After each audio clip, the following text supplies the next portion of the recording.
Sir Inamur Rahman is here with us. I would just like to welcome him to continue the session. Can you hear me, sir? Okay, start करूँ मैं? Sir, please.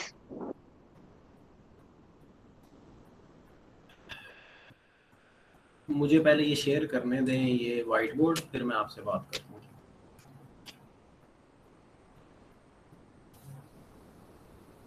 अच्छा, 2-3 बुनियादी बातें याद रखें आप लोग एग्जाम के रेफरेंस से जो इम्पोर्टेंट है। एक तो ये कि आप जानते हैं जो 100 मार्क्स का पेपर होता है, थ्योरी की बात कर रहा हूँ, ठीक है, उसमें एक क्वेश्चन तो होगा ना MCQs का, ठीक है। इसके लिए पास्ट पेपर्स देखें, वही आएंगे पास्ट पेपर्स के जो MCQs हैं वो आते हैं। दूसरा, इसमें अगर आप पास्ट पेपर्स आप करके जाते हैं, उसमें फॉर एग्जांपल उसमें से कुछ आ गए कुछ नहीं आए, तो बाकी आप इधर उधर से पूछ के करें, चीटिंग करें। ये कुछ जो है ना, एक आधा स्टूडेंट जो है ना पिछले सेशन में वो इस चीज़ को समझ रहा था कि ये वही बात कर रहे हैं। मैं उनको भी ये बात की थी, आपको भी करूँगा कि जब आप पेपर करने बैठते हैं तो उसमें ये आप समझ रहे हैं कि आप जंग में गए हैं। सप्ली आने का मतलब ये है कि आप तकरीबन अपनी क्लास से कोई 4 माह पीछे चले गए, ठीक है। और अल्लाह ना करे एक दफ़ा सप्ली आए तो इसका चांस, इसका फिर पता क्या आप रिस्क पे होते हो क्या, कि अल्लाह ना करे अगर सेकंड अटेम्प्ट में भी सप्ली आ गई या किसी वजह से खुदा ना खास्ता अल्लाह ना करे पेपर आप नहीं दे सके सेकंड अटेम्प्ट में, तो आप सुपरा हो जाते हो, ठीक है। तो आप सोचो आप फाइनल तक फिर 6 माह पीछे हो गए। तो ये जो है ना, इन चीज़ों को ज़हन में रखा करें कि पेपर के लिए ना आपको कानूनी हदूद के अंदर कानूनी हदूद के अंदर रह के आप जो है ना ऑप्शन यूज़ करें, जो भी आप कर सकते हैं, ताकि ना तो आप पे कोई लीगल कोई एलिगेशन लगे और आप पास भी हो जाए। तो पहला फोकस आपका होना चाहिए पास होना। मार्क्स लेना नेक्स्ट आपका ऑप्शन है, जो कि एक ऑप्शन है, उसको ज़रूरी नहीं आप माइंड में रखें, पास होने को ज़हन में रखा करें। ये ना हो कि मार्क्स लेने के चक्कर में सप्ली अल्लाह ना करे लगवा लें। तो पास पेपर्स और उसके बाद जो है ना वो आप इधर उधर से जो है ना पूछ के करें, अगर आपको नहीं कोई आता है MCQ छोड़ने की बजाय या गलत करने से पहले आप ये ऑप्शन यूज़ कर लें। दूसरे जो बाकी जो 4 क्वेश्चंस आपने करने हैं वो 20 मार्क्स का ईच होता है, ठीक है, 20 मार्क्स ईच क्वेश्चन।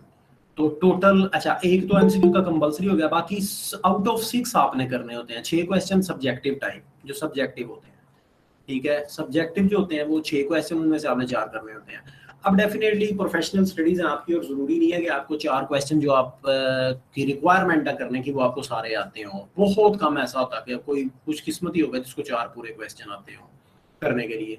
अब उसका तरीकाकार ये है कि आप डेफिनेटली कुछ मटेरियल इतना तो करके गए होते हो कि आप 4 क्वेश्चन, कोई अगर आपको पेपर में से जो 4 क्वेश्चन करने हैं वो आपको अगर नहीं भी आते तो आपके पास मटेरियल ज़हन में कुछ होगा। मिसाल के तौर पे आप कुछ करके गए हो, मिसाल के तौर पे आप करके गए हो आप एंटी कैंसर में फॉर एग्जांपल आप कर गए हो अल्काइलेटिंग एजेंट्स तैयार कर गए हो, पेपर में आ गया है एंटी ट्यूमर, उसमें आपका क्वेश्चन जो आ गया वो आ गया एंटी मेटाबोलाइट्स, तो ये तो इररिलेवेंट बन गया। लेकिन ये ऑप्शन के आप उस क्वेश्चन को ब्लैंक छोड़ो, ब्लैंक छोड़ने की बजाय आप उसमें इररिलेवेंट लिख के आ जाओ, क्योंकि वो एग्जामिनर के पास ऑप्शन है कि लिखे हुए गलत को ही वो पास करने का इख्तियार रखता है, बजाय इस बात के कि आप ब्लैंक छोड़ दो, आप क्वेश्चन ही अटेम्प्ट ना करो। आप 4 की बजाय 3 क्वेश्चन, अगर चौथा मुझे आता नहीं था, इररिलेवेंट अगर आता था, वो कम से कम छोड़ने की बजाय मैं आपको ये बार बार कह रहा हूँ कि आप उसमें कुछ ना कुछ लिख के आ जाए, ठीक है। तो ये बुनियादी चीज है। उसके बाद आप कुछ चीजें जो आपने ज़हन में प्रिपरेशन करते वक्त रखनी है वो ये है कि सबसे पहले टीचर्स की टीचर्स की स्लाइड्स, सॉरी जो टॉपिक्स आपको टीचर ने पढ़ाए हैं वो पहले तैयार करने हैं। टॉपिक्स टॉट बाय टीचर्स, कौन से टीचर्स, जो पंजाब यूनिवर्सिटी के हैं, ठीक है। एफिलिएटेड कॉलेजेस की बात नहीं कर रहा, एफिलिएटेड कॉलेजेस का पेपर भी पंजाब यूनिवर्सिटी से बनता है। तो टॉपिक्स टॉट बाय टीचर्स जो है ना वो अपना जो है ना वो आपने फर्स्ट प्रेफरेंस देनी है, ठीक है। और उसके बाद जो आप नेक्स्ट आप इसमें देखें कि जो स्लाइड्स हैं या शॉर्ट हैंड्स हैं जो आपके टीचर आपको पढ़ाते हैं, स्लाइड्स और शॉर्ट हैंड्स, ठीक है, वो जो है वो आपने जो है ना उनको प्रेफर करना है प्रिपरेशन करते वक्त। और नेक्स्ट बात कि वो खैर हाँ, नेक्स्ट बात ये कि बुक्स को सेकंड ऑप्शन पे रखें। थ्योरी के पेपर की तैयारी के लिए बुक्स जो है ना वो सेकंड ऑप्शन है, फर्स्ट ऑप्शन नहीं होनी चाहिए। क्योंकि मैं देखें आप सारा साल बुक से तैयारी करते हैं, बहुत अच्छे नोट्स बनाते हैं, कमाल के एक्सटेंसिव बहुत बनाते हैं, कोई चीज़ नहीं छोड़ते, सारा साल आपने याद भी किया, तैयार भी किया, इवन एग्जाम की प्रिपरेशन की जो छुट्टियां हो गई उनमें भी आपने ये तैयार किया, ठीक है। तो आप पेपर जब आपके स्टार्ट हुए उसमें ऑलमोस्ट हर पेपर में एक छुट्टी होती है, एक छुट्टी में आप वो जो सारा साल आपने तैयार किया अगर आप वो तैयार अब नहीं ना कर पाए एक छुट्टी में, तो आपकी सारी वो प्रिपरेशन किसी काम नहीं आएगी, ठीक है। तो पहले से मटेरियल इतना को आप अपने पास रखें, इतना को तैयार रखें जो एक दिन में आप रिवाइज भी कर सकें, ठीक है। तो बुक्स जो है वो एक दिन में तैयार नहीं कर पर आपको तैयारी नहीं करवा सकती। तो कोशिश करें आप ना बुक्स अगर आपने पढ़ी हैं या स्लाइड्स आपने पढ़ी हैं तो आप अपने शॉर्ट हैंड्स बना लें जो आप एक दिन में फिर कर भी सकें, जो आपको पेपर में एक छुट्टी होती है। आप आ जाए सब्जेक्ट वाइज, पहले आप आ जाए फार्माकोलॉजी की तरफ।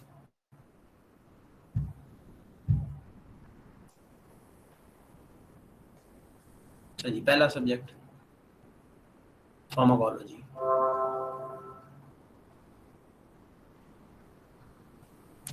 फार्माकोलॉजी की तरफ आ जाए, ठीक है।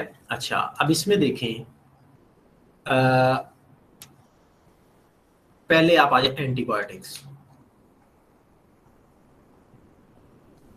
अब एंटीबायोटिक्स ऑलमोस्ट सारी करवाई गई हैं, ठीक है, सारी करवाई गई हैं। इसमें जो चीजें हैं करने वाली वो पहले mechanism of action,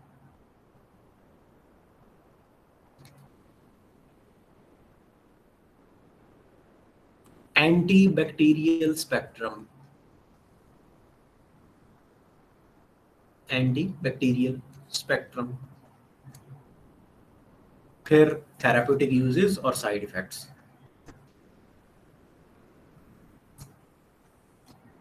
side effects या एडवर्स इफेक्ट्स, और पांचवी चीज क्लासिफिकेशन, क्लासिफिकेशन। अच्छा अब इसमें जरा सुने मेरी बात, जो ये सारी चीजें हैं ना, अब किसी एक बुक में तो ये आपको इतने सीक्वेंस में नहीं मिलती। अगर तो आपको आपके टीचर के पढ़ाए हुए नोट्स या स्लाइड्स जो हैं उसमें सीक्वेंस में बड़े ऑर्गेनाइज तरीके से हैं तो ठीक है, अदरवाइज ना एक बुक है CPR, कॉम्प्रिहेंसिव फार्मेसी रिव्यू। ये मैं जिस सीक्वेंस में आपको टॉपिक्स बता रहा हूँ ना उस हवाले से उनकी इंपॉर्टेंस है, ठीक है। अच्छा CPR इसको कहते हैं, ठीक है। इस बुक में एक चैप्टर है उसका नाम है इन्फेक्शियस डिजीजेस,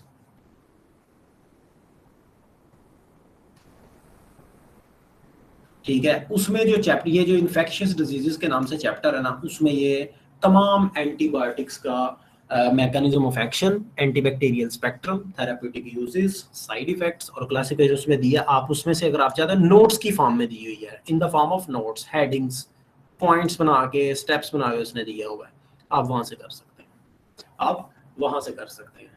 अच्छा जी, तो एंटीबायोटिक का आपको जो है ना वो आप इसमें से तैयार कर सकते हैं। फिर आप नेक्स्ट आ जाएं CNS पे,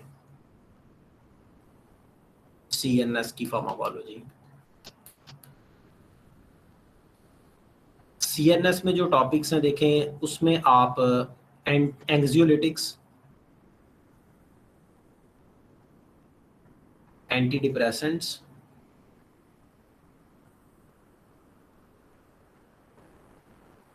एंटी एपिलेप्टिक्स,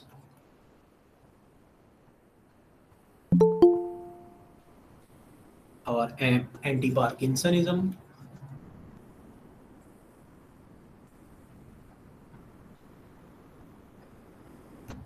ठीक है। चार ये हैं। उसके बाद फिर एनेस्थेटिक्स, एनेस्थेटिक्स में दो हैं, जनरल और लोकल। फिर CNS में वो लगता किसी ने नहीं करवाए, CNS स्टिमुलेंट्स। अच्छा एंटीसाइकोटिक्स किसी ने करवाए हैं इस दफा? एंटीसाइकोटिक्स किसी टीचर ने करवाए हैं आपको?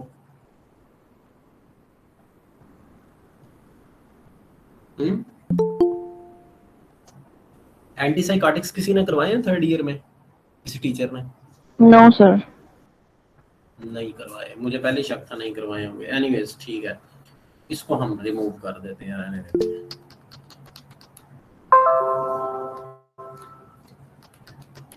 अच्छा 1 2 3 4 5 6 7, एक और है कोई टॉपिक। और कौन सा है? Anxiolytics, anti depressants, anti epileptics, anti parkinsonism, anaesthetics, CNS stimulants, और कौन सा है? बहरहाल यही है, ठीक है। एनासिड्स। नहीं वो सीएनएस में नहीं आते, वो सीएनएस में नहीं है। अच्छा अब एंग्जाइटिक्स जो है वो आपने जो प्रिपेयर करने हैं वो आप डॉक्टर शमीम से करेंगे। डॉक्टर शमीम में बने बनाए नोट्स हैं, वहां से करेंगे आप। एंटी डिप्रेसेंट्स लिपनकॉर्ड से, लिपनकॉर्ड से, ठीक है। एंटी एपिलेप्टिक्स लिपनकॉर्ड से, और जो एंटी पार्किंसनिज्म है ये वैसे बुक तो अच्छी जिसमें ये सबसे अच्छे लिखे हुए हैं वो आपकी वो है गुडमैन गिलमैन, लेकिन आप डॉक्टर शमीम से कर सकते हैं। डॉक्टर शमीम की वही बुक जो बारीक सी है, ठीक है। एनेस्थेटिक्स, मेरी बात सुने, इसमें से क्वेश्चन मस्ट होता है, या जनरल में से या लोकल में से, ठीक है। एनेस्थेटिक्स जो है जो जनरल है वो लिपनकॉर्ड से करना है, ठीक है। अच्छा लिपनकॉर्ड से जो करना है उसमें से करना क्या है, उसमें आपने बेटा ये करना है कि एक तो उसमें आपने करना है stages of anaesthesia, intravenous anaesthetics और इनहेलेशनल एनेस्थेटिक्स। ये 3 क्वेश्चन इंपॉर्टेंट है, फिर सुन लो। Stages of anaesthesia, intravenous anaesthetics और इनहेलेशनल एनेस्थेटिक्स, ये 3 लिपनकॉर्ड से आपने करने हैं। जो लोकल है वो सर की स्लाइड्स में से करनी है, ये किसी में और किसी ने अच्छा नहीं लिखा हुआ, ये स्लाइड्स जो है ना सर की वहां से करना है। जो सीएनएस स्टिमुलेंट्स हैं ये भी सर की स्लाइड से, ठीक है। तो सीएनएस आपने इस जो है ना इन चीजों से करना है। और जो है ना नेक्स्ट आ जाए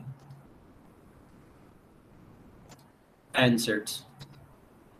सर ओपियोइड्स राइट, वो कहाँ से करने हैं? हाँ ओपियाइड्स, ओपियाइड्स एग्जैक्टली, कहाँ गया है ओपियाइड्स। ओपियाइड्स आपके पास 2 ऑप्शन है, आप जहां से मर्जी कर लें। डॉक्टर शमीम से भी कर सकते हैं और लिपनकॉर्ड से भी कर सकते हैं,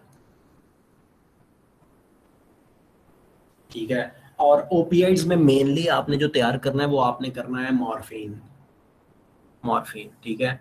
अच्छा नेक्स्ट आ जाए। अच्छा फार्माकोलॉजी जितनी भी है ना इसमें जो कोई भी आप टॉपिक तैयार करते हो ना तो वो पता किन के अंडर करते हो, उसमें से क्या क्या तैयार करते हो? Mechanism of action, therapeutic uses, adverse effects और क्लासिफिकेशन।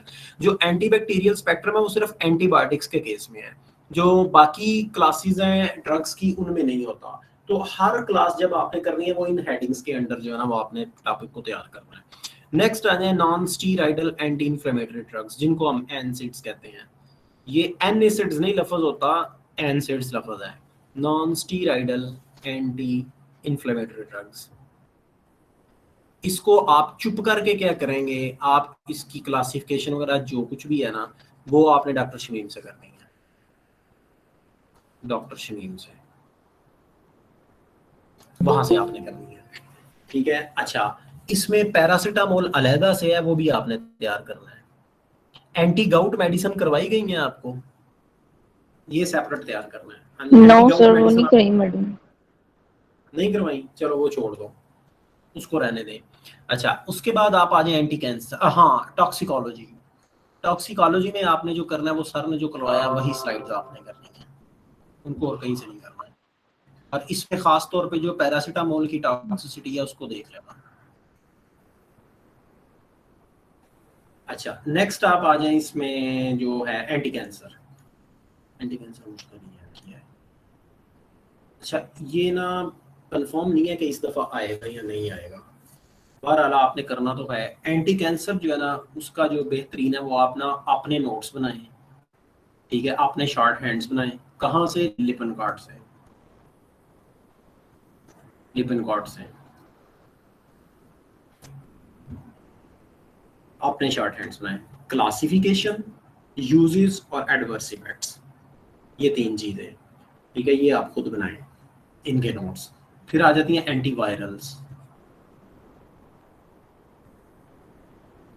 एंटीवायरल्स तकरीबन किसी भी बुक में अच्छी नहीं लिखी हुई, तो उसके लिए बहरहाल जो फिर भी बेहतर बुक है, जिसमें से ये भी आपने खुद नोट्स बनाने हैं, वो है लिपिनकॉर्ड, जो कि थोड़ी बेहतर है इस हवाले से। ठीक है, लास्ट पे आ गई एंटी फंगल्स। एंटी फंगल तैयार करने का एक ही तरीका है, वो आप एंटी फंगल का ना गूगल पे विकिपीडिया ओपन करें और उसमें क्लासिफिकेशन जो है ना वो दी हुई है। वो क्लासिफिकेशन के अंदर डिटेल भी जितनी चाहिए वो दी हुई है। तो आप गूगल पे जाएं और एंटी फंगल विकिपीडिया ओपन करें, उसमें टाइप्स आएगा, हेडिंग जो है ना वो आपने तैयार करना है।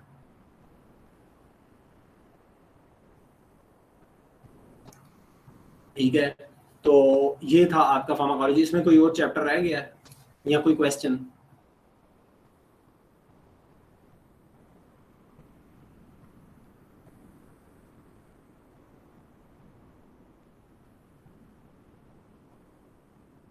कोई क्वेश्चन या कोई टॉपिक रह गया हो इसमें से? इम्यूनोफार्माकोलॉजी। इम्यूनोफार्माकोलॉजी किसी ने करवाई है? वो आई थिंक सो वो नहीं आएगी। नहीं, वो रहने दो।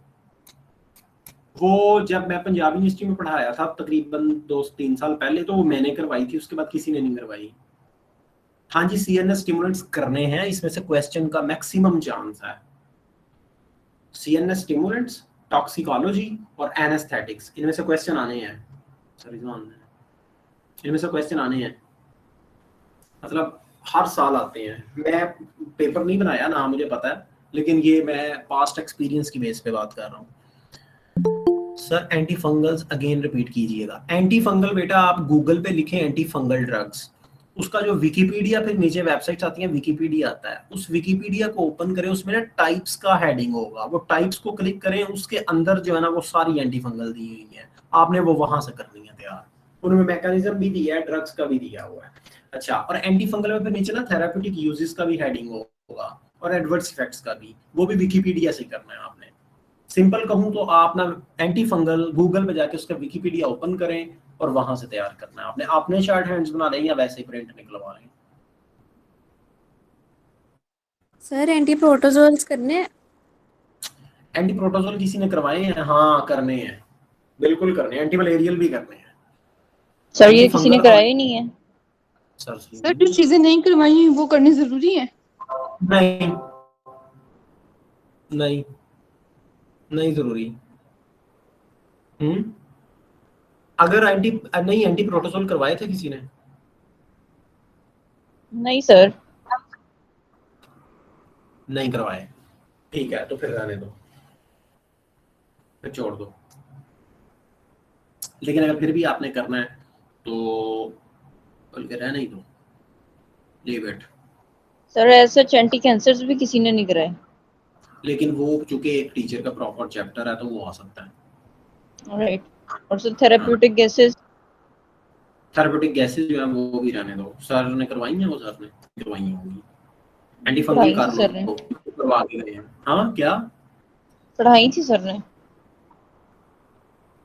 तो फिर करो, थेराप्यूटिक गैसेस करो। फिर नाइट्रिक ऑक्साइड वगैरह करवाई थी? ठीक हो गए। नो सर वो नहीं हुई है। एक कह रही है हुई है, एक कह रही है नहीं हुई। इवनिंग मॉर्निंग का तो नहीं मसला?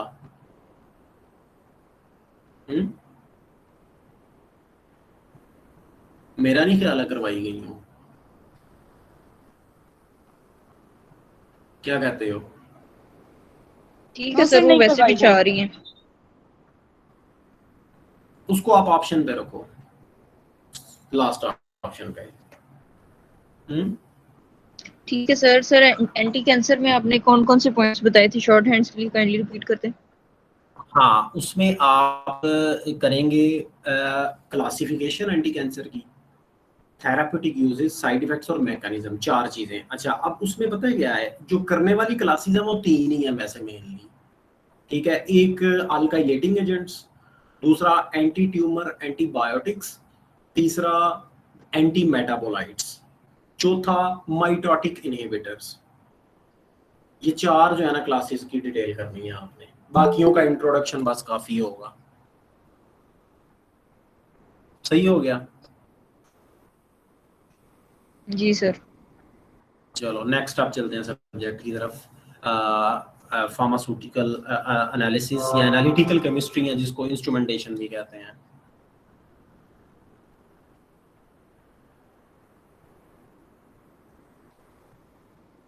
फार्मास्यूटिकल केमिस्ट्री इंस्ट्रूमेंटेशन,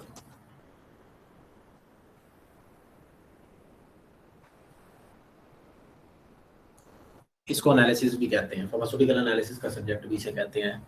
ठीक है। अच्छा, अब इसमें जो है ना, जो प्रेफरेंस पे जिस तरह आपने चलना है, यार एक पागल का बच्चा है बार बार कॉलें कर रहा हूँ उसको, अभी मैं पिछली करूँगा कॉल की थी। अच्छा, अब इसमें देखें जो है ना प्रेफरेंस वाइज, उसमें आप पहले आ जाए क्रोमेटोग्राफी। अच्छा, थर्ड ईयर में क्रोमेटोग्राफी जो है वो आपको पता है 2 सब्जेक्ट्स में आई थिंक सो, कोग्नोसी Yes, में भी sir. और 2 में। ऐसा ही है। आपने, हाँ आपने एक ही करनी है, ओके सर। आपने किसी एक में, हाँ आपने किसी एक में करनी है क्रोमेटोग्राफी, जितनी भी टाइप्स हैं उसकी, जितनी भी उसकी टाइप्स हैं वो आपने एक ही करनी है। कोग्नोसी में भी, इवन स्पेक्ट्रोस्कोपी की भी आई थिंक कुछ टॉपिक्स जो है ना सिमिलर है उसमें। Is it? जी सर, NMR वगैरह। ये बच्चा कह रहा है एंटीबैक्टीरियल्स, पुत्र एंटीबैक्टीरियल का तो मैंने सबसे पहले बताया है। एंटीबायोटिक्स असल में मेरा मतलब एंटीबैक्टीरियल है उसमें। अच्छा, अब जो इसमें क्रोमेटोग्राफी है खास तौर पे कॉलम क्रोमेटोग्राफी, ठीक है, कॉलम क्रोमेटोग्राफी वो इंपॉर्टेंट है।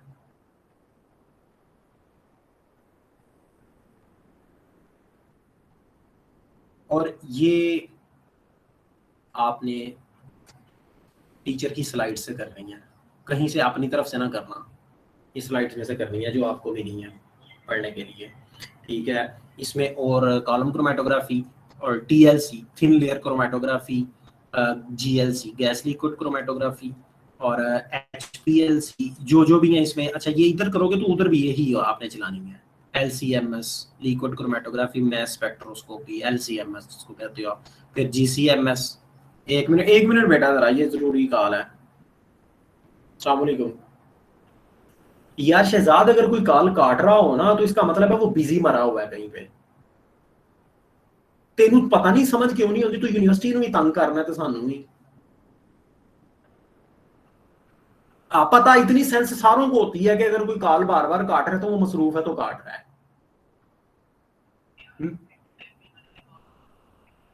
तो बिजी होने का यही मतलब होता है कि कॉल काट दी गई है, और क्या होता है।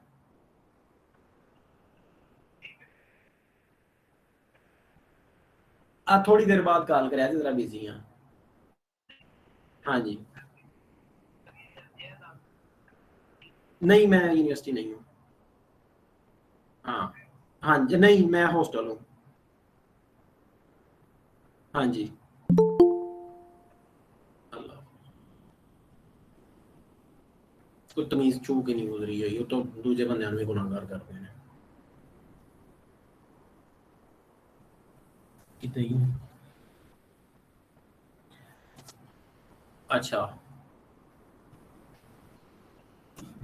अच्छा अच्छा सुने, इसमें पहले मैं आपको ये बता दूं कौन कौन सी, फिर मैं बता दूं इनको तैयार कैसे करना है। फिर GCMS और इलेक्ट्रोफोरेसिस, इलेक्ट्रोफोरेसिस। अच्छा, अब ये आपने जो तैयार करनी, इसका ना पता है क्या है, आपको पता होगा कि जब आप इसको तैयार करें तो ये मिक्स हो जाती हैं। ठीक है, मिक्स हो जाती हैं, फेजेस इनकी और स्पेसिफिकेशंस मिक्स हो जाती हैं। इसका एक तरीकाकार वैसे ये भी होता है कि आप ना एक बड़ा सा टेबल बनाएं,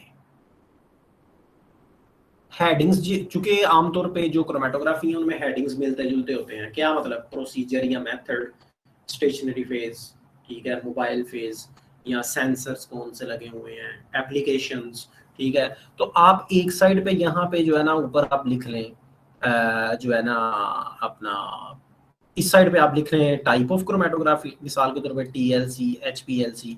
इधर आप उनके ना हेडिंग्स जो सेम है ना वो लिख लें। मिसाल के तौर पे मेथड है, ठीक है, या उसका जो है वो स्टेशनरी फेस कौन सा है, मोबाइल फेस कौन सा है, एप्लीकेशंस कौन सी हैं। आप ना एक बड़ा चार्ट लेके ना तो उसके ऊपर एक पूरे चार्ट पे एक टेबल बनाएं और इन सारों को टेबुलेटेड फॉर्म में ले आए और वो टेबल तैयार कर लें। ये सारे का सारा आपको तैयार हो जाएगा। इसका बेहतरीन तरीका का ये है, लेकिन जो टेबल के अंदर जो मटेरियल लिखना है वो टीचर की स्लाइड्स में से लिखें, वो टीचर की स्लाइड्स जो है ना उनमें से लिखें आप। तो इसको आप क्रोमेटोग्राफी का चैप्टर बहुत लंबा है चूंकि, तो इसको आप इस तरह से जो है ना वो तैयार कर सकते हैं। उसके बाद आप नेक्स्ट जो टॉपिक्स हैं या चैप्टर्स हैं उन पे आ जाएं। उनमें आप ये आपने जो ना वो स्पेक्ट्रोस्कोपी के टॉपिक्स हैं जिनमें एटॉमिक एब्जॉर्प्शन और एटॉमिक एमिशन जो है, एटॉमिक एब्जॉर्प्शन और एटॉमिक एमिशन स्पेक्ट्रोस्कोपी,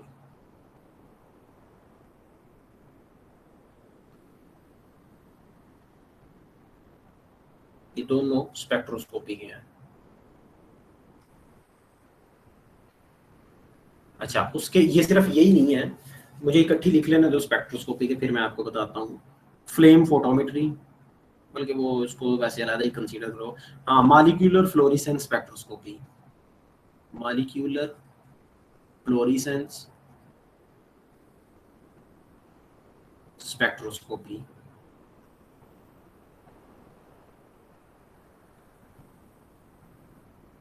ठीक है। अच्छा, उसके बाद आज की आ जाती है यूवी विजिबल स्पेक्ट्रोस्कोपी और इंफ्रारेड आईआर विजिबल, ठीक है ये। अच्छा, अब स्पेक्ट्रोस्कोपी का जो है ना टेबल तो थोड़ा मुश्किल होगा टेबल फॉर्म में इसको तैयार करना। ये आप जो है ना, पहली बात तो यही है कि आपने स्लाइड्स में से ही इसको भी करना है। इंस्ट्रूमेंटेशन का जो सब्जेक्ट है ना वो आपने स्लाइड्स में से करना है, क्योंकि इंस्ट्रूमेंटेशन की जो स्लाइड्स हैं वो कमाल की बनी हुई हैं, बहुत अच्छी बनी हुई हैं, आपको इधर उधर जाने की उसमें जरूरत नहीं है। हाँ, यहाँ पे एक बात मैं आपको जरूर बताऊंगा कि जो स्लाइड्स है ना डेफिनेटली उनमें डिटेल भी होती है। कुछ टीचर जो है ना वो उनमें डिटेल्स लिखते हैं। आप जब वो तैयार करें ना, आप काम की जो आप समझते हो ना आसान पॉइंट्स हैं उनको आप अंडरलाइन कर लो, बाकी को काट दो, बाकी को आप रिमूव कर दो, काट दो कि वो मैंने नहीं करनी। पेपर में वैसे भी टाइम जिस हिसाब से होता है आप सारा लिख भी नहीं सकते, तो आप उनमें से मैक्सिमम चीजें उठा लो जो आप समझते हो कि इजी है, मुझे याद रहेंगी। पेपर में एक दिन की जो तैयारी मैंने करनी है उसमें भी जो है ना वो लाइनों को अंडरलाइन पहले ही कर लो कि मैंने बस यही करनी है, बाकी मैंने बाकी की तरफ देखना नहीं है। आमतौर पे इंस्ट्रूमेंटेशन में फिगर्स बड़े इंपॉर्टेंट होते हैं। मैं यहाँ पे अगर एग्जांपल दूं, जिस तरह के ये जो यूवी विजिबल या आईआर है, इसमें आपको पता है वेवलेंथ की वो एक रेंज होती है, आपने वो रेंज तैयार अच्छी तरह करनी है, यानी वो वैल्यूज याद रखनी है। तो जहां जहां पे वैल्यूज है, वैल्यूज वाले पॉइंट आपने मिस नहीं करने, वो आपने नहीं मिस करना। या अगर किसी जगह पे कोई केमिकल का नेम है वो भी आपने मिस नहीं करना। बाकी जो कमेंट्री होती है ना लाइनें कि ये है, इसमें ऐसे होता है, इसमें ऐसे होता है, वो लाइनें छोड़ दें। काम की चीजें मतलब फिगर्स जो हैं वो आपने लाजमी याद करनी है और वो लिखनी है पेपर में। फिगर्स वाले पॉइंट्स आप अंडरलाइन कर ले और उनको आपने लाजमी पे लिखना है। तो करनी है आपने पूरी इंस्ट्रूमेंटेशन जो है ना वो टीचर की स्लाइड्स में से ही करनी है, वो बेहतरीन उन्होंने बनाई हुई है। नेक्स्ट आप आ जाएं, इनको हाँ स्लाइड्स में से करना है, और इनको आप चूंकि वो बड़ी लेंथी होंगी, आप उनके भी शॉर्ट हैंड्स छोटे करके आप अपने लफ्जों में अपने शॉर्ट हैंड्स बना लें इनमें से, ताकि पेपर के वक्त पेपर में तैयार करने के लिए एक दिन में आपको मसला ना हो, सारा तैयार करना मुश्किल ना हो। ठीक है, कुछ होते हैं जीनियस जो कि लंबा लंबा जो तैयार मटीरियल होता है उसको भी वो तैयार कर लेते हैं। अच्छा, उसके बाद आप आ जाए स्पेक्ट्रोस्कोपी की और भी बार इसमें टाइप्स हैं। मैस स्पेक्ट्रोस्कोपी ये करनी है, ये छोड़नी नहीं है। मैस स्पेक्ट्रोस्कोपी, ठीक है, ये आपने करनी है। उसके अलावा गैस क्रोमेटोग्राफी बहरहाल वो तो आप उसी में कर लेंगे जो है अपना, लेकिन वो तो जीएलसी होगा। इसमें आपको बहरहाल गैस क्रोमेटोग्राफी जीएलसी ठीक है, वो एक ही कंसीडर आप कर लेना। उसके मैस स्पेक्ट्रोस्कोपी हो गया, और क्या है इसमें, हाँ अलहदा से जो है दो टॉपिक तीन, वो एक तो फ्लेम फोटोमेट्री और एनएमआर। फ्लेम फोटोमेट्री और एनएमआर, एनएमआर एक इम्पोर्टेंट टॉपिक है, वो आपने मिस नहीं करना। ठीक है, उसमें पता है वो स्पिन स्पिन कपलिंग होती है, उसको खास तौर पे NMR, nuclear magnetic resonance imaging. ठीक है, ये आपके मेरे ख्याल है मैडम ने करवाया, वो आपने तैयार करना है स्लाइड्स में से। ये सीक्वेंस सुनो जरा मेरी बात। पहला तो ये टेबल इंपॉर्टेंट है सबसे, ठीक है। उसके बाद जो इम्पोर्टेंट है वो एटॉमिक एब्जॉर्प्शन, एटॉमिक एमिशन ये, और फ्लेम फोटोमेट्री और एनामॉर।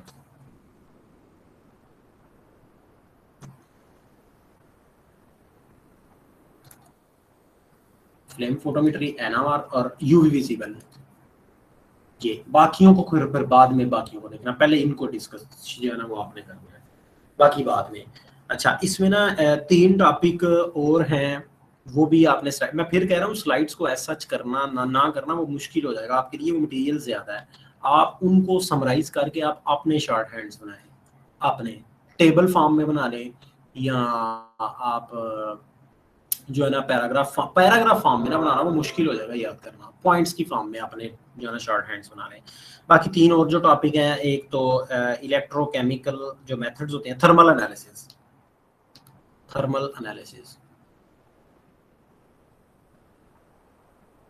ये आई थिंक इजाज़ साहब ने पढ़ाए हैं, ये आपने उनकी स्लाइड से करना है।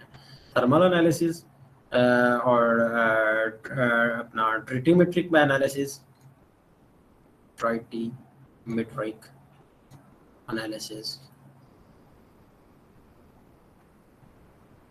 और तीसरा एक है इलेक्ट्रोकेमिकल मेथड के नाम से चैप्टर। अच्छा, ये जो मैंने ये लिखे हैं ना, इनमें से एक क्वेश्चन आएगा, मैक्सिमम चांस है कि इसमें से आता है, ठीक है। और बाकी क्रोमेटोग्राफी अगर आपने कर ली तो आपका काफ़ी हद तक तो इसमें से ही चांस है कि पेपर का काफ़ी पोर्शन इसमें से अटेम्प्ट आप कर लेंगे। अच्छा, अब जब आप ना ये स्लाइड्स को आप समराइज करके अपने शॉर्ट हैंड्स बनाए ना, तो एक बात ज़हन में रखना है, उसके अंदर जो पार्ट्स है ना किसी भी क्वेश्चन, मिसाल के तौर पे TLC है ये जो पहला सबसे, तो आप TLC जब तैयार उसमें से शॉर्ट हैंड्स आपने बनाया ना, एक बात ज़हन में रखनी है, वो भूलनी नहीं कि उसमें हेडिंग्स जितने भी हैं ना सारों को कवर करना है, अंदर मटेरियल को आप कम कर लें, अंदर जो मटेरियल है हर हेडिंग के नीचे उसको आप शॉर्ट हैंड कर लें। अगर 10 लाइनों का है तो आप उसको 5, इवन 4 या 3 पे भी लेके आ सकते हैं, लेकिन मिस कोई नहीं करना, क्योंकि समटाइम्स पेपर में क्वेश्चन जो है ना वो किसी हेडिंग को उठा के 5 नंबर का दे सकते हैं, तो हेडिंग नहीं मिस करना जब आपने शॉर्ट हैंड्स बनाने हैं इसके। तो अभी आपके पास पेपरों में चूंकि टाइम है अच्छा खासा, तो आप ये शॉर्ट हैंड्स आसानी से बना सकते हैं, लेकिन हेडिंग मिस कोई नहीं करना। तो ये था इंस्ट्रूमेंटेशन के बारे में। यहाँ से किसी का कोई क्वेश्चन?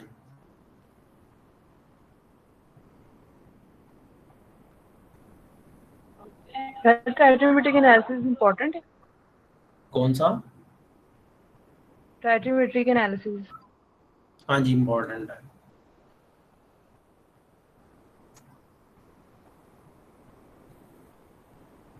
सर एनालिसिस के सर एजाज ने अपनी स्लाइड्स नहीं शेयर की हुई, तो बुक उन्होंने कहा था बैक वो नहीं दी। हाँ जी, नहीं शेयर की अपनी स्लाइड्स। वो फिर नोट्स आप ले लें, सी मेरा ख्याल है मुनीब के हैं नोट्स। ठीक हो गया।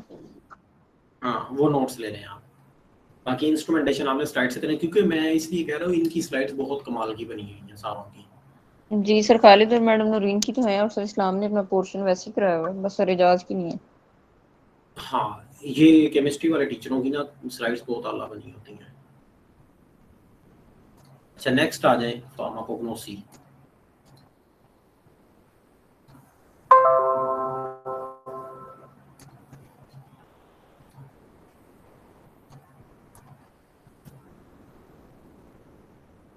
मैं फिर कह रहा हूँ कि आप जब भी शॉर्ट हैंड्स तैयार करें तो इस हिसाब से करें, और इतना को बस मटेरियल तैयार करें कि जब आप पेपर की छुट्टी जो एक हो उसमें वो रिवाइज भी कर सकें, ठीक है। पहले हम लोग, हमारी गलती ये होती है कि हम जज्बात में आके ना बेतहाशा तैयार कर लेते हैं, लेकिन वो तैयार करने का फायदा कोई नहीं होता, क्योंकि वो जब हम पेपर के लिए एक छुट्टी होती है उसमें हम सारा वो दोबारा पढ़ नहीं सकते। तो इंसानी नेचर है, शॉर्ट टर्म मेमोरी कोई इतनी ज्यादा नहीं हमारी होती कि हम चीजें ज्यादा देर तक डिटेन कर पाए, वो फिर भूल जाती हैं। तो मटेरियल पहले इतना रेडी रखो कि आप आसानी से एक दिन में तैयार कर सकें, ठीक है। बाकी इतनी कुछ सेंस आप में होनी चाहिए, आप एक प्रोफेशनल डिग्री में हैं कि आपने जो शॉर्ट हैंड्स तैयार किए हैं आप उनको इलाबोरेट कैसे कर सकते हैं, यानी एक अगर हेडिंग है तो उसी बात को रिपीट करके लफ्ज चेंज करके आप कैसे कर सकते हैं, ठीक है। इस बात में एक और बात के इंस्ट्रूमेंटेशन में पॉसिबल अगर कहीं पे हुआ तो वो डायग्राम या फ्लो चार्ट्स वगैरह जरूर बनाना, उसका काफी अच्छे मार्क्स मिलते हैं।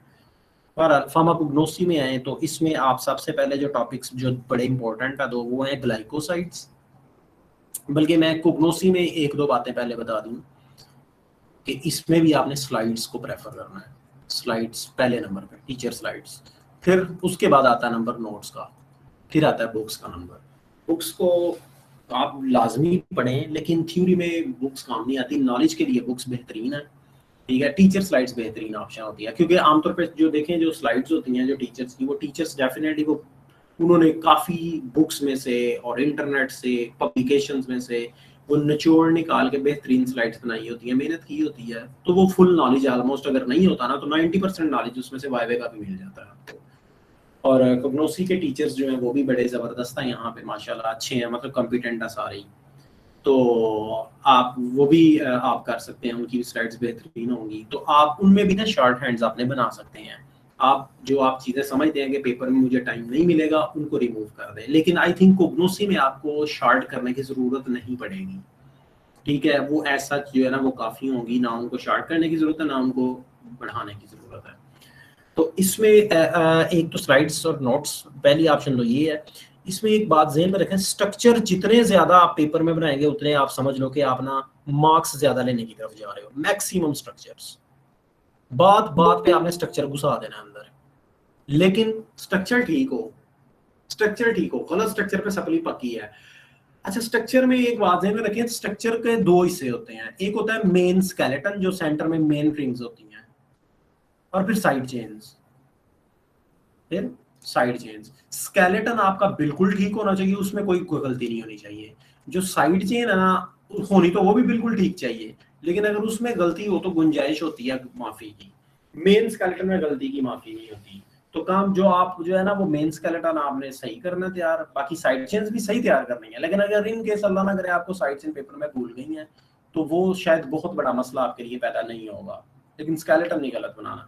लेकिन फिर मैं कहूँगा आपको स्ट्रक्चर मैक्सिमम आपके इस पेपर में, कोग्नोसी के पेपर की बुनियाद, उसकी जान और उसके लिए जो लाइफ लाइन है वो स्ट्रक्चर्स हैं, इसके स्ट्रक्चर्स आपने बनाने हैं, ठीक है। तो अब इस केस में आपने स्लाइड्स को प्रेफर करना है। अब इसमें पहले आ जाए ग्लाइकोसाइड्स, जो इंपॉर्टेंस के बाद ग्लाइकोसाइड्स, ठीक है।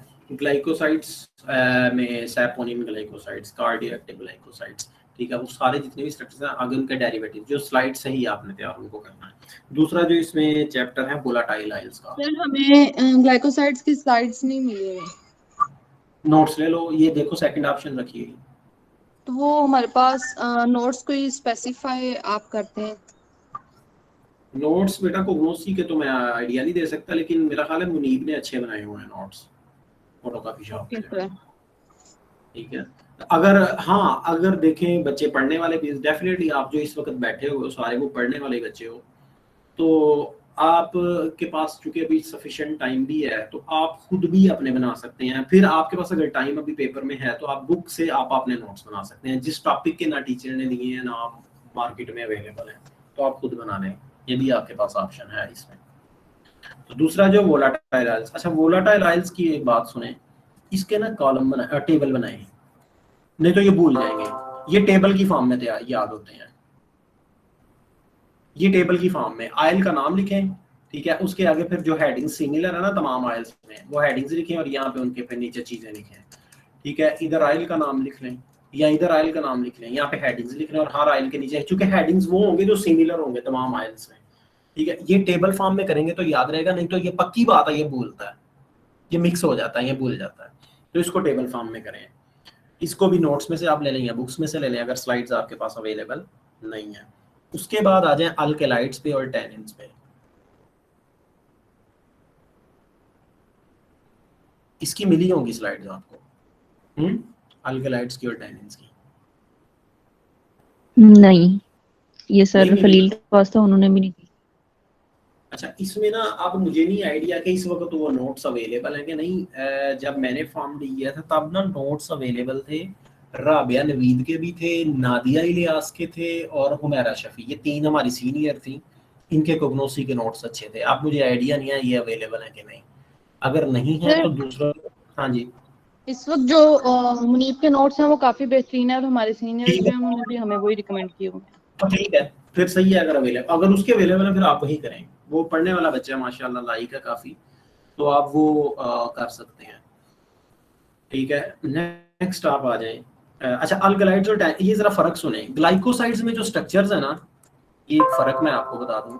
इनमें जो स्ट्रक्चर्स है ना, इनमें आमतौर पे जो बेसिक स्केलेटन है ना, सेंटर में जो रिंग्स हैं वो सेम है। बेसिक जो रिंग्स हैं वो तकरीबन सारे ग्लाइकोसाइड्स में मिलती जुलती हैं, सिमिलर है। जो अल्केलाइड्स और टैनिन्स है ना, इनमें सब में डिफरेंट है, किसी में सेम नहीं है ऑलमोस्ट। लेकिन ग्लाइकोसाइड्स में स्ट्रक्चर बड़े बड़े हैं, लार्ज साइज्ड है, जबकि अल्केलाइड्स और टैनिन्स में जो है ना स्ट्रक्चर छोटे हैं, स्मॉल है। ठीक है, ग्लाइकोसाइड्स में चूंकि स्ट्रक्चर बड़े हैं तो साइड चेन की गलती हो भी जाए तो कोई शायद इतना बड़ा मसला ना हो, लेकिन अल्केलाइड्स और टैनिन्स के स्ट्रक्चर छोटे हैं तो इनमें गलती की गुंजाइश पकड़ी जाएगी, फौरन नजर आएगी। तो इनके स्ट्रक्चर आपने ध्यान से करने हैं, खास तौर पे अल्केलाइड्स तादाद में भी इनकी जो मटीरियल है ज्यादा है, स्ट्रक्चर भी इसमें ज्यादा है, तो ये आपने ख्याल रखना है। तो ये आप नोट से कर लें, लेकिन मैं फिर बार बार कह रहा हूँ, कुगनोसी में ना स्ट्रक्चर को बड़ी इंपॉर्टेंस देना। थर्ड ईयर की कुगनोसी में, सेकंड में तो नहीं है ना, थर्ड की जो है।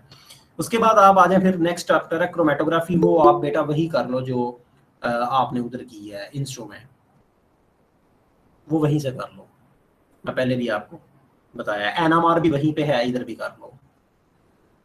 अच्छा, यहाँ पे एक बात मैं बतानी आपको भूल गया हूँ कि जो है ना फार्मास्यूटिकल इंपॉर्टेंस, जो यहाँ प्रैक्टिकल एप्लीकेशंस या फार्मास्यूटिकल एप्लीकेशंस जो हैं, जिस तरह के आपने इंस्ट्रूमेंटेशन में आपने देखा होगा, ये क्रोमेटोग्राफी वगैरह की जो फार्मास्यूटिकल एप्लीकेशंस, ठीक है, या प्रैक्टिकल एप्लीकेशंस, इनके यूजेस कह लो, ये सारों के, ये नहीं भूलना, ये लाजमी करने हैं।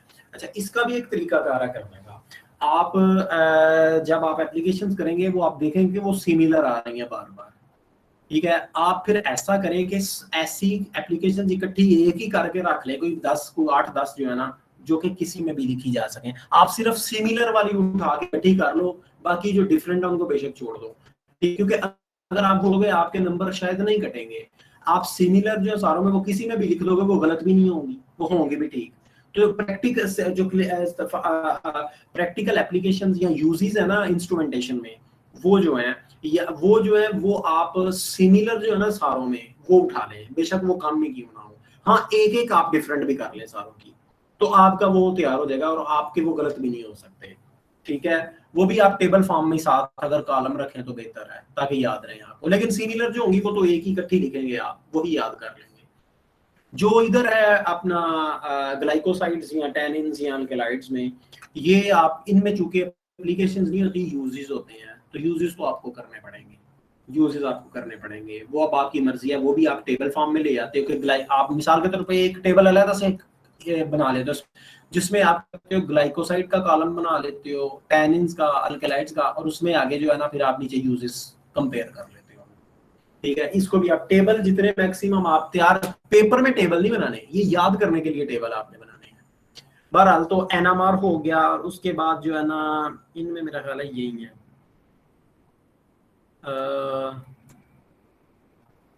हाँ, इसके अलावा ना कुछ इब्रार साहब ने और कौन से टॉपिक्स करवाए हैं एनएमआर और क्रोमेटोग्राफी के अलावा? ये तो आप इंस्टू वाला कर सकते हैं। कार्बोहाइड्रेट्स कराए हैं और उन्होंने कराया कॉस्मोस्यूटिकल्स, न्यूट्रास्यूटिकल्स। एक मिनट, तो बस स्लाइड्स आई थी, तो वो स्लाइड्स ही करनी है मुझे। वो सेकंड ईयर का भी मैंने वो लिया ना सेशन जो है, उसमें भी वो स्लाइड्स उन्होंने दी हुई हैं, वो फिर बेहतरीन आपके पास बने बनाए नोट्स हैं। ठीक है, लेकिन चूंकि ये आप उधर कर चुके होगे तो आप बेहतर है कि वही वाला तैयार करें, दोबारा शॉर्ट हैंड्स करने की बजाय। लेकिन जो बाकी कार्बोहाइड्रेट्स,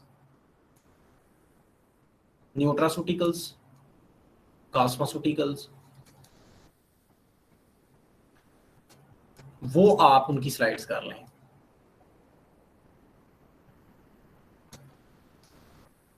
और उनको शार्ट नहीं करना, वो ऑलरेडी सही है, नॉर्मल है, मतलब वो काफी है, ना कम में ना ज्यादा है। ठीक है, तो कोग्नोसी में से किसी का कोई क्वेश्चन? आई थिंक ये सिलेबस इसमें से यही करना है आपने।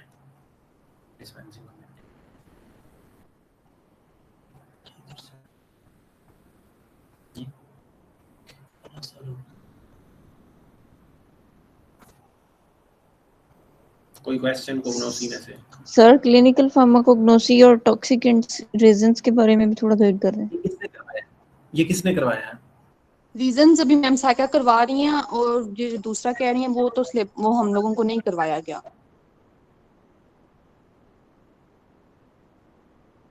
तो लेकिन रेजिन्स अगर मैम साइका करवाने हैं या करवा रही, वो लाजमी करने हैं। वो मुनीब के नोट्स में से करो, रेजिन्स मस्ट है। अच्छा थर्ड एग्जांपल, रेजिन्स मैंडेटरी है, वेरी इंपॉर्टेंट, ये नहीं शॉर्ट है, ये करने हैं आपने। और क्लिनिकल फार्माकोग्नोसी किसने करवाई थी? वो नहीं करवाई गई हमें। ठीक है, रहने दो, पहले डिस्पेंसिंग देख लेते हैं फिर कम्युनिटी। अच्छा, डिस्पेंसिंग में 3 चैप्टर हैं, 3 चैप्टर, ठीक है। पहले है compounding and dispensing, basic principles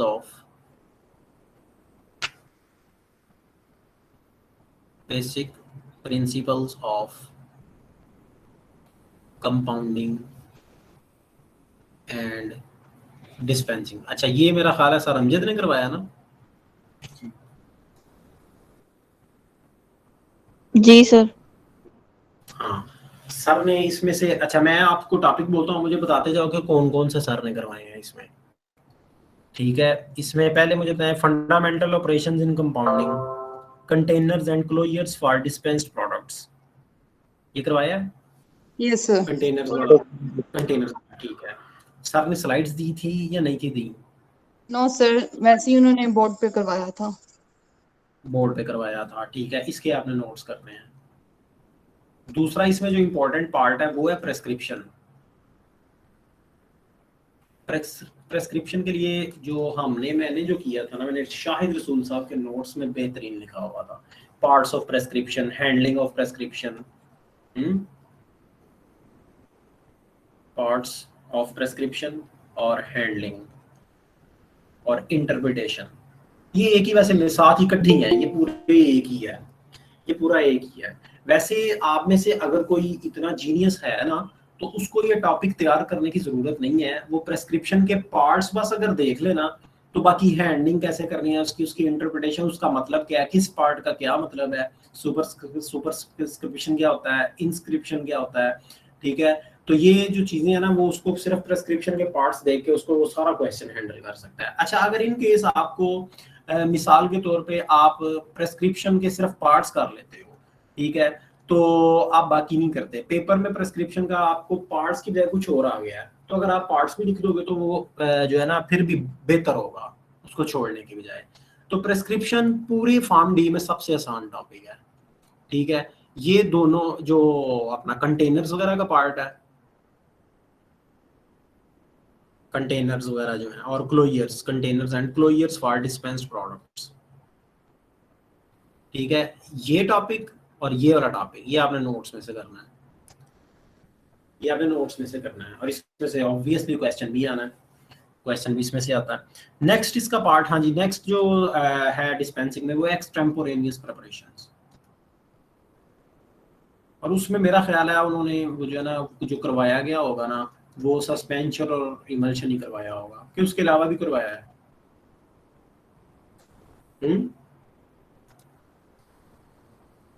sir तकरीबन सारे ही किए हैं डोजेज फॉर्म्स। सारे किए हैं। वो किस फॉर्म में आपके पास अवेलेबल है? बेसिकली वो सर इमरान के पास थे प्रैक्टिकल्स के साथ, जैसे ही कोई प्रैक्टिकल परफॉर्म करते थे उससे पहले वो थ्योरी भी पढ़ा देते थे। स्लाइड्स ही थी उनकी, लेकिन दी स्लाइड्स नहीं हैं ना? दी नहीं है जी, अभी तक नहीं दी। तो फिर ठीक है, आप ये एक्सटेम्पोरेनियस प्रिपरेशन के तो नोट्स भी काफ़ी अवेलेबल हैं, आप कोई भी ले लें फोटोकॉपी शॉप से, अगर स्लाइड्स नहीं मिली आपको। अच्छा, इनमें ना आपने टेबल नहीं बनाना किसी में भी, डिस्पेंसिंग में टेबल ना बनाना, कोई भी टेबल बना के याद ना करना, क्योंकि सारे टॉपिक एक दूसरे से डिफरेंट है, सिमिलैरिटी नहीं है। हम टेबल उस टॉपिक में बना के तैयार करते हैं जिसमें सिमिलैरिटीज हो, जिस तरह क्रोमेटोग्राफी में सिमिलर है काफ़ी, तो हम उसमें हम टेबल बनाते हैं, चीज़ें सिमिलर हों जिसमें, ठीक है, तो टेबल उसमें हम जो है ना वो बनाते हैं। इसमें आप एक्सटेम्पोरेनियस प्रिपरेशन में जो है ना नोट्स आप जो है ना वो ले लें। लास्ट पे आ जाती है फार्मास्यूटिकल इनकम्पैटिबिलिटी, तीसरा जो इसका और आखिरी, फार्मास्यूटिकल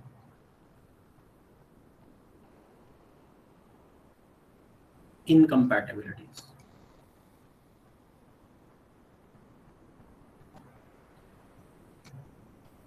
अच्छा, इसमें मेनली तो वैसे दो ही हैं, तीन है बल्कि, फिजिकल इनकम्पैटिबिलिटी, केमिकल इनकम्पैटिबिलिटी और थेराप्यूटिक इनकम्पैटिबिलिटी। ये बेहतरीन जो लिखा हुआ है ना, आसान भी, तकरीबन 1 पेज का, वो डॉक्टर शाहिद रसूल के नोट्स में लिखा हुआ है। ये करवाया किसने था वैसे आपको? सर इमरान। सर इमरान ने। नोट्स मिले थे आपको? प्रेजेंटेशन ली थी सर ने बस। नहीं, फिर आप नोट से करो, प्रेजेंटेशन लंबा हो जाएगा काम। अच्छा, इसमें तो आपके जो कोऑर्डिनेटर आसिफ साहब वो भी इसी क्लास में है ना, 3rd में हो ना? जी सर 3rd में। अच्छा, फिर ये जो है टॉपिक है एक पाउडर्स का, उन्होंने डिस्पेंसिंग पढ़ाई थी पाउडर्स की, how to dispense and compound powders. जी सर डिस्पेंसिंग कराई थी सर अमजद ने और सर इमरान ने बस। और ये जो, हाँ जी क्या? सर इमरान ने भी कराया था थोड़ा सा और सर अमजद ने भी कराया है। और टेक्निक जो है नहीं उसका अंदाजा नहीं है तो मुझे। इमरान ने को पता है टेक्निक किसने? सर इमरान ने करवाई थी। उसके भी नोट्स नहीं अवेलेबल और शॉर्ट हैंड्स। सर डिस्पेंसिंग के कोई नोट्स अवेलेबल नहीं है, लेकिन कंप्लीट सारा सिलेबस है डिस्पेंसिंग का। फिर आप ये खुद वहां से ले लें, ठीक है, आप वहां से ले लें, ये आज़ादी हो जाती है जरा, सही बात है, ठीक है। इसमें जो है ना वो पाउडर्स की जो डिस्पेंसिंग है, डबलिंग अप टेक्निक, ये जो बच्चे ने बताई है, मुनीब ने भी लिखा हुआ है डबलिंग अप टेक्निक, ये आप नोट से ही करें, ठीक है। तो डिस्पेंसिंग की वैसे वो बुक भी है ना एंसल की, आई थिंक, लेकिन वो बुक रहने दें, आप नोट से करें जिस तरह आपको मैंने ये बताया, लेकिन इसमें टेबल ना बनाएं, कहीं पे भी टेबल बना के तैयार ना करें, ये डिफरेंट है सारे टॉपिक एक दूसरे से। नेक्स्ट आ जाए कम्युनिटी पे।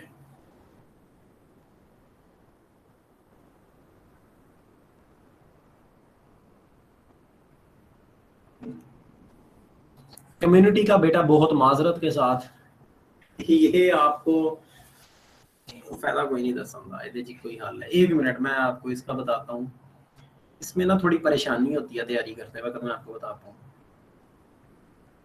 पहले वर्जन 1347 ये 2 दूसरा ना करवाए होंगे।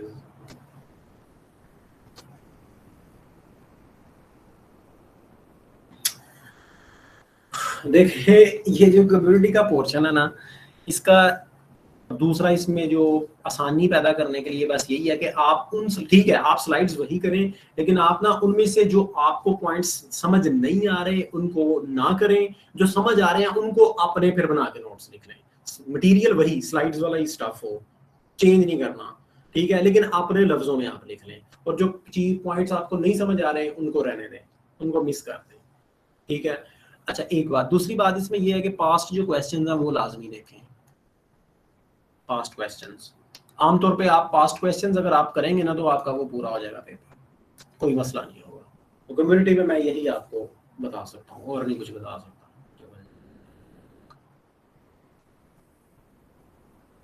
पैथोलॉजी के एक ही जगह से आपने करना है, डॉक्टर इनाम दानिश की बुक है, लोकल बुक है, तो आपने इनाम की स्पेलिंग गलत है सर। डॉक्टर इनाम दानिश तो आप नहीं है?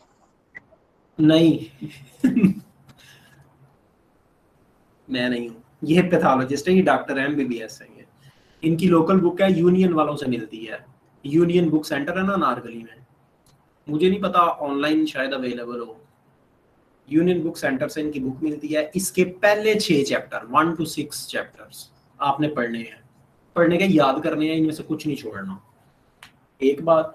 दूसरी बात, वो डॉक्टर एहसन पढ़ाते हैं ना, डॉक्टर एहसन पढ़ाते हैं, कमाल के टीचर हैं वो, बेहतरीन टीचर हैं और बहुत अच्छा भी वो पढ़ाते हैं। डॉक्टर इनाम दानिश के पहले, अच्छा ये 6 चैप्टर तैयार करने, अच्छा ये 6 चैप्टरों का सुन के परेशान ना होना, हर चैप्टर 2 से 3 पेजेस का होगा या मैक्सिमम 4 पेजेस का होगा, परेशानी में। अच्छा अब अगर आप उसकी शक्ल देखें ना उस बुक के अंदर चैप्टरों की, मुकम्मल तौर पे हेडिंग्स और पॉइंट्स के साथ है, कोई पैराग्राफ नहीं है, वो बुकलेट है असल में, बारीक सी बहुत पतली बुक है डॉक्टर शमीम की तरह, बल्कि डॉक्टर शमीम से छोटा साइज है उसका। तो आपने वो 6 चैप्टर करने हैं, बल्कि 6 नहीं 7वां भी करना है। 7वां चैप्टर उसमें नियोप्लेजिया पे, उसमें से भी क्वेश्चन आते हैं। असल में ये जो बुक है ना डॉक्टर इनाम दानिश की, इसके 2 हिस्से हैं अंदर। इसके अंदर ना चैप्टर्स 2 हिस्सों में डिवाइड किए गए हैं। पहले 6 से 7 चैप्टर हैं जनरल पैथोलॉजी, फिर आगे जितने चैप्टर हैं वो ज्यादा तादाद में हैं, वो है स्पेशल पैथोलॉजी, वो डिजीज वाइज हैं। जो शुरू वाले हैं वो जनरल हैं। वो जनरल जो पैथोलॉजी का मतलब होता है वो डिजीज प्रोसेसेस या वो पैथोजेनिक मैकेनिज्म्स जो तमाम वो जो मुख्तलिफ डिजीजेस में, ज्यादातर डिजीजेस में सेम होते हैं। तो हमारा जो सिलेबस है ना फॉर्म डी का, वो जनरल पैथोलॉजी का है, स्पेशल पैथोलॉजी का नहीं है। ठीक है, तो आपको ये इसका एक ही सॉल्यूशन है। और पैथोलॉजी के पेपर में क्वेश्चन भी छोटे छोटे होते हैं ना, बड़े टेक्निकल, तो वो आपने इसमें से तैयार करने, इस बुक में से 7 चैप्टर, और चैप्टर कोई भी नहीं छोड़ना और कोई अंदर चीज कोई भी नहीं मिस करनी। खास तौर पे पिछले पेपर देख लेना। और ये चैप्टर ना छोटे हैं, परेशान ना हो कि 6-7 चैप्टर, ये छोटे चैप्टर हैं, 4-4 पेजेस का चैप्टर होगा और हेडिंग्स बने हुए हैं, पॉइंट्स में है, सब हेडिंग्स बने हुए हैं, टेबल्स बने हुए हैं। ठीक है, तो आपने वो करना है यार, बड़ा आसान है। आपको एक बात बताऊं, मैंने क्या किया था अपने फॉर्म डी में। पैथो का पेपर होता है सबसे पहला, फर्स्ट पेपर पैथो का होता है। मैंने ये किया था, मैंने सारा साल पैथोलॉजी की तैयारी नहीं की, वैसे मतलब थोड़ा बहुत पढ़ता रहा, रॉबिन्स की बुक है उसमें से, लेकिन कोई खास नहीं। पेपर था पहला, मैंने पहले ही सोच लिया था कि पैथो को मैं पहले तैयार नहीं करूंगा। मैंने पेपर था पहला, पेपर जब पहला जो पेपर था ना मंडे वाले दिन था, मैंने उससे 5 दिन पहले फर्स्ट टाइम जो है ना पैथो स्टार्ट की और 5 दिन में मेरी बेहतरीन तैयार हो गई थी। 2 से 2.5 दिन में मैंने पहली दफा याद कर ली सारी, और अगला 1 दिन जो 1.5 दिन था ना उसमें मैंने रिवीजन कर ली। तो एक ये अच्छा तरीका आपको बता रहा हूँ कि, लेकिन आप अपने भी हाथ पे चले, मुझे नहीं पता आपकी मेमोरी कैसी है, मेरी भी मेमोरी शॉर्ट टर्म मेमोरी अच्छी नहीं है, तो लेकिन मैंने ये काम किया था और बड़ा सक्सेसफुल ये मेरा तरीका रहा था कि मैंने पैथो का पहला पेपर था, मैंने उसकी तैयारी ही फर्स्ट टाइम जो है ना, पहले पेपर की तैयारी ही असल में पहली दफा तब भी मैंने पैथो तैयारी की थी। तो ये बुक आपके पास अवेलेबल है, नोट्स पे ना जाना, ये बुक तैयार करना। ठीक है, तो ये था पैथोलॉजी। तो बाकी कंप्यूटर साइंसेस का मैं कोई राय नहीं दे सकता, वो आप जवाब साहब आपके टीचर हैं, वो आपको ज़्यादा गाइड कर सकते हैं।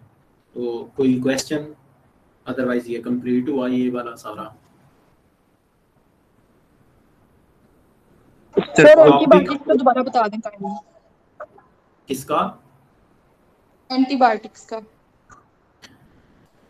बेटा एंटीबायोटिक्स का मैं दोबारा अच्छा बता देता हूँ, लेकिन मैं ज़्यादा डिटेल में नहीं बता सकता क्योंकि हमारा जो अपना वो फार्मा एनक्लेव का वो उसके राज हैं असल में सारे। एनीवेज मैं आपको बताता हूँ, 1 मिनट।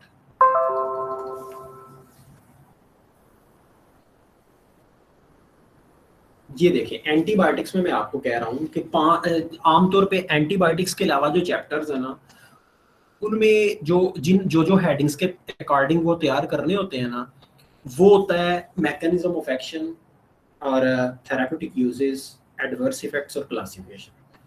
इसमें एक एडिशनल चीज एंटीबायोटिक्स में ये है कि आपने इसमें एंटीबैक्टीरियल स्पेक्ट्रम भी तैयार करना है। एंटीबैक्टीरियल स्पेक्ट्रम होता है कि कौन कौन से बैक्टीरिया के अगेंस्ट कोई भी एंटीबायोटिक जो आप डिस्कस कर रहे हैं वो कौन कौन से बैक्टीरिया के अगेंस्ट उसकी एक्टिविटी है जिनको वो किल कर सकती है। अब वो आप चैप्टर तैयार कर सकते हैं, कॉम्प्रिहेंसिव फार्मेसी रिव्यू की बुक है, सीपीआर उसे कहते हैं, उसमें इन्फेक्शियस डिजीजेस का चैप्टर है। आप उस चैप्टर को जब ओपन करेंगे वो बने हुए नोट्स हैं, पैराग्राफ, कैटजन या गुडमैन गिलमैन या लिपिनकार्ट की तरह नहीं है ये बुक, इसमें हेडिंग्स और वो पॉइंट्स बना के नोट्स बने हुए हैं असल में। ठीक है, तो ये ऑनलाइन भी वैसे अवेलेबल है, तो वहां से आप जो है ना ये तैयार करेंगे, ये मैंने बताया था इसमें। Okay sir, thank you.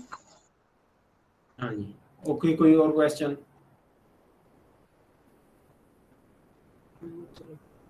सफार्मा को ग्नोसी रिवाइज कर दें, आसिफ ये इसको रिकॉर्डिंग दे देना। Recording will definitely be available on the Facebook page of DULDC. You can go and watch the video there. अच्छा, ये कोऑर्डिनेटर कौन है इस सेशन का? Sir, that's me.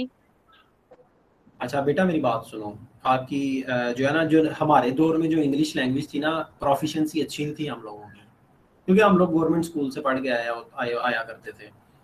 तो मुझे इवन खुद जब मैंने फॉर्म डी किया ना, तो मैं इंग्लिश में कोई सेंटेंस नहीं था बोल सकता। लिखने की बात हो रहा है, लिख तो बंदा सकता है, लेकिन हेजिटेशन थी ना बोलने में। तो वो जब बार बाई डिफॉल्ट या बाई चांस अल्लाह ताला की तरफ से फॉर्म डी के फौरन बाद में ना लेक्चरर लग गया प्राइवेट यूनिवर्सिटी में, फॉर्म डी में ही ना, फॉर्म डी के फार्मेसी डिपार्टमेंट में। बहरहाल तब से टीचिंग में हूँ। तो फिर ना मेरा एक्सपीरियंस बढ़ता गया, चूंकि फॉरेन स्टूडेंट्स भी होते हैं तो बढ़ता गया, तो इस तरह इंग्लिश ना मेरी कुछ बेहतर हुई, गुजारे लायक हो गई। तो आपकी इंग्लिश माशाल्लाह काफ़ी इम्प्रेसिव है, लग रहा है कि आपकी स्कूलिंग अच्छी जगह से हुई हुई है। थैंक यू लेकिन मैं सर। यहाँ पे ना, हाँ, तो अब आप एक काम ये करना कि जब आप ना ये देखना कि आप ये देखो ना, ये जो बच्चे बैठे हुए हैं ना, मेजॉरिटी को समझ नहीं आती होगी इंग्लिश की। ये कोई मतलब बुरी बात नहीं है, वो हमारा एजुकेशन सिस्टम ही ऐसा है।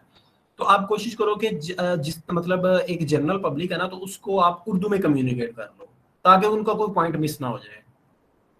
आपकी इंग्लिश की स्पीड भी काफी स्पीडी है, तेज है, फास्ट है, काफी pretty fast. Sir, definitely I will act upon your advice. Inshallah. तो ये इस बात Got को it. थोड़ा ध्यान में रखना। वो कहते हैं ना, जैसा देश वैसा बेस, तो वो उस तरह से आप कोशिश करना कि चलो। हाँ जी, जी कोई और जी। क्वेश्चन? ठीक है, फिर मैं आपको हैंड ओवर कर रहा हूँ, अब आप देख लो इसको।